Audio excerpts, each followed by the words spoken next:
नमस्कार दोस्तों, स्वागत है आप लोग का हमारे YouTube चैनल क्लिफुल स्टडी में। आज हम लोग कथन और निष्कर्ष से जुड़े हुए प्रीवियस ईयर के कुछ क्वेश्चन देखेंगे और यह ग्रुप डी 2018 के पूछे हुए इसमें से क्वेश्चन हम लोग इंक्लूड करेंगे। और ये काफ़ी इंपॉर्टेंट चैप्टर है क्योंकि इससे बहुत सारे क्वेश्चन बहुत लोगों को समझ में नहीं आते और बहुत सारे गलती भी हो जाते हैं।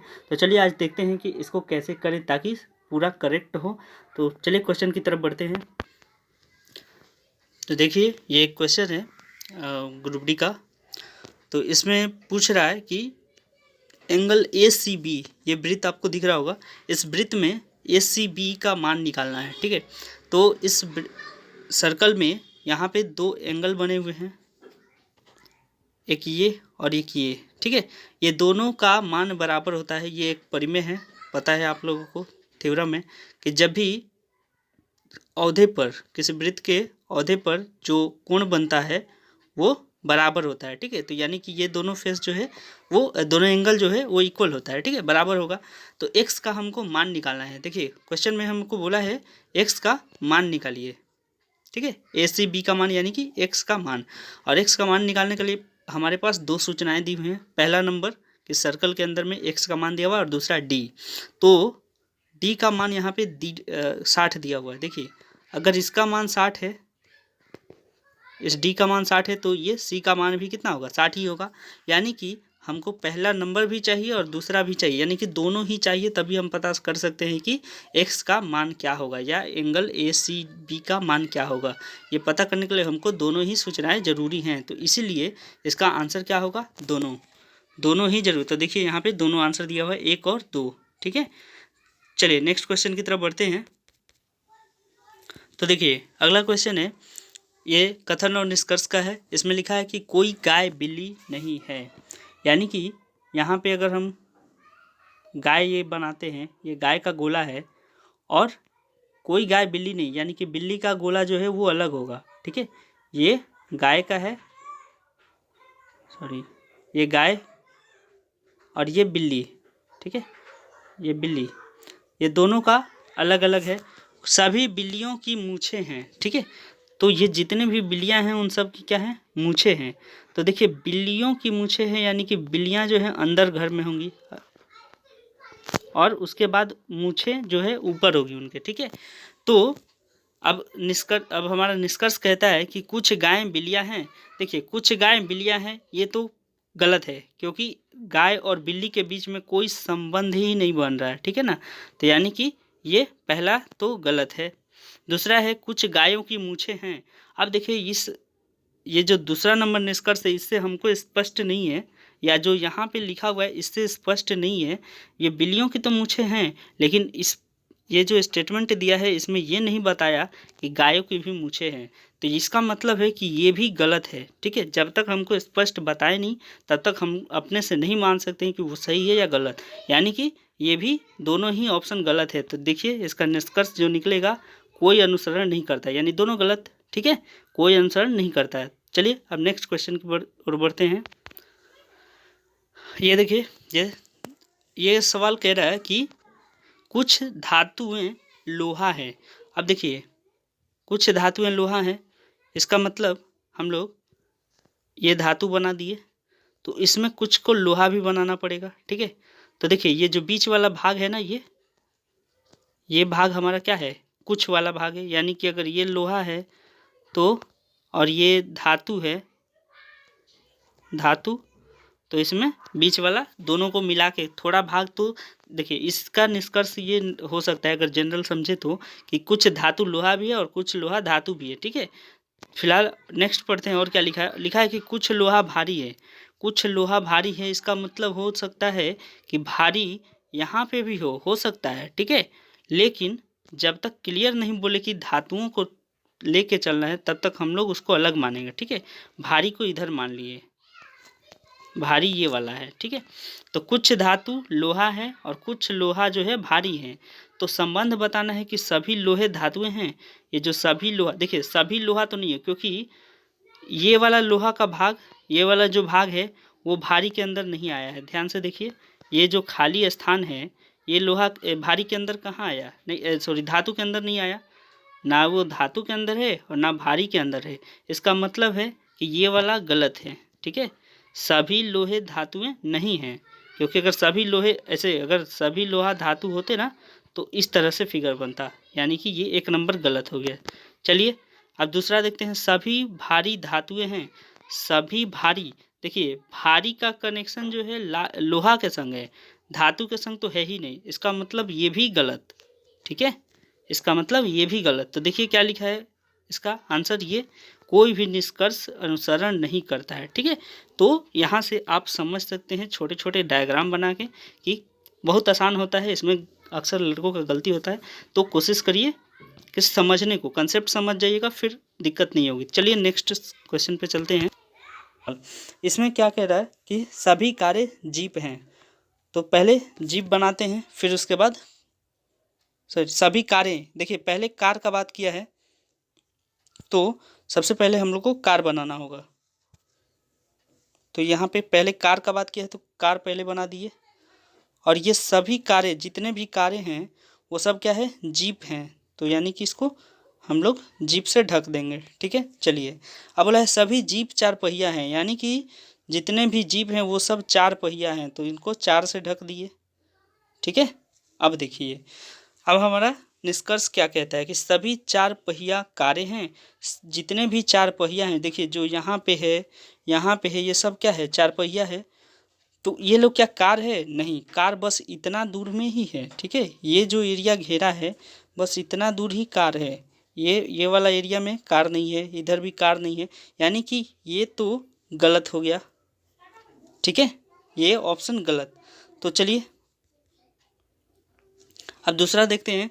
बोला है कि कुछ 4 पहिया जीप है, कुछ 4 पहिया जीप है। देखिए ये वाला जीप नहीं है, ये वाला भाग, ये वाला भाग, ये सब जीप नहीं है, लेकिन 4 पहिया तो सब जगह है। देखिए ये भी 4 पहिया में आएगा, ये भी 4 पहिया में आएगा, ये भी, सब इस एरिया को छोड़ दें, मतलब जीप के बाहर वाला एरिया छोड़ दें तो वो जीप नहीं है, लेकिन बाकी तो जीप है। यानी ये वाला भाग, ध्यान देखिए, ये वाला भाग जीप है, तो ये तो 4 पहिया के अंदर आया है। इसका मतलब क्या हुआ कि ऑप्शन 2 जो है वो करेक्ट है। कुछ 4 पहिया जीप है, हाँ कुछ ज़रूर हैं, लेकिन यही कहता कि सभी 4 पहिया जीप हैं तो वो गलत हो जाता। सभी नहीं है लेकिन कुछ तो ज़रूर हैं, ठीक है। तो चलिए नेक्स्ट क्वेश्चन देखिए, ये एक ही शिफ्ट के आए हुए सारे क्वेश्चन हैं। अब तक हमने 4 देख लिया, और देखते हैं कितने। चलिए नेक्स्ट देखिए, इस क्वेश्चन को देखते हैं। इसमें लिखा है सभी पंखुड़ियाँ फूल हैं। थोड़ा इसको जूम कर देता हूँ। देखिए सभी पंखुड़ियाँ फूल हैं, तो अगर हम मान लें कि ये पंखुड़ी है, पंखुड़ी को छोटा बनाए, सभी पंखुड़ियाँ, तो पंखुड़ियाँ हमने पहले बना दिया, फिर उसके बाद फूल का बारी, यानी कि फूल इसको ढक लेगा, ढक लिया।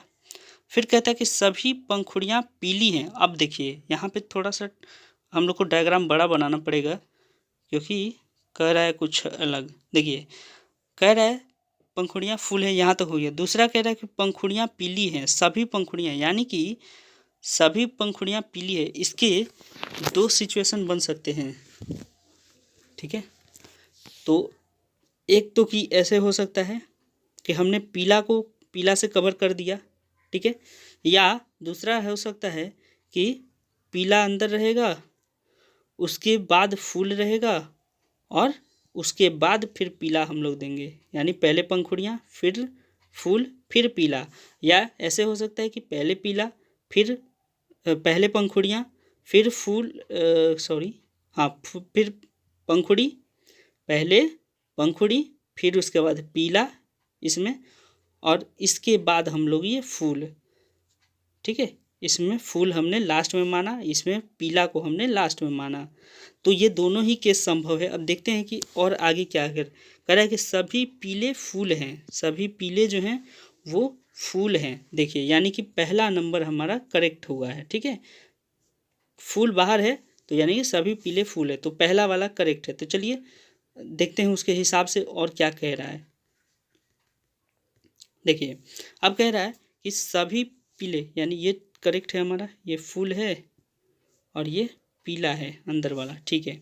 सभी फूल पीले हैं, सभी फूल पीले नहीं हैं। देखिए फूल, ये वाला फूल का भाग जो है ये पीला तो नहीं है, पीला तो बस ये भीतर वाला है, ये वाला भाग ठीक है, यानी कि बाहर वाला पीला नहीं, यानी पहला नंबर गलत हो गया। ठीक है, दूसरा देखते हैं। दूसरा कह रहा है कि सभी पीले पंखुड़ियां हैं, सभी पीले पंखुड़ियां। देखिए ये वाला जो है सभी पीले पंखुड़ियां, पीला का ये वाला भाग, ये तो पंखुड़ी नहीं है, पंखुड़ी तो बस ये बीच वाला है ही है। ठीक है, ये बीच वाले भाग को हम पंखुड़ी कह सकते हैं और वो पीला भी हो सकता है, लेकिन जो पीला का ये जो किनारे किनारे वाला भाग है ये तो पंखुड़ी नहीं कहलाएगा। ठीक है, तो इसका मतलब हुआ कि ये भी गलत हो गया।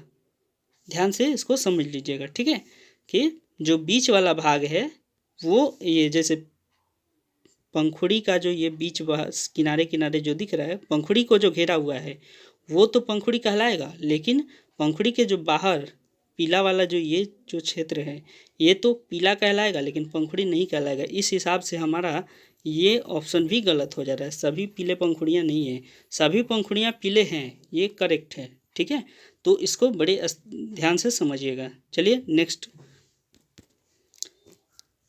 ये देखिए, ये स्टेटमेंट तो नहीं है लेकिन कुछ ऐसा ही यहाँ पे भी कहने का इसका अर्थ है। तो इसको देखिए कैसे वेन डायग्राम पे दिखाते हैं। क्वेश्चन है इसमें वेन डायग्राम से इसको दिखाना है, तो देखिए कैसे इसको दिखा सकते हैं। पहले लिखा है घोड़ा, तो घोड़ा के लिए एक बॉक्स बना दिए। फिर बंदर, बंदर देखिए बंदर मान लेते हैं ये बंदर है और ये बाघ है। ठीक है, अगर यहाँ पे एक जानवर वर्ड देता, जानवर एक शब्द यूज करता जानवर, तब क्या होता, बाघ बंदर घोड़ा ये सब जानवर है, तो हम लोग सबको क्या करते जानवर के अंदर घेर देते।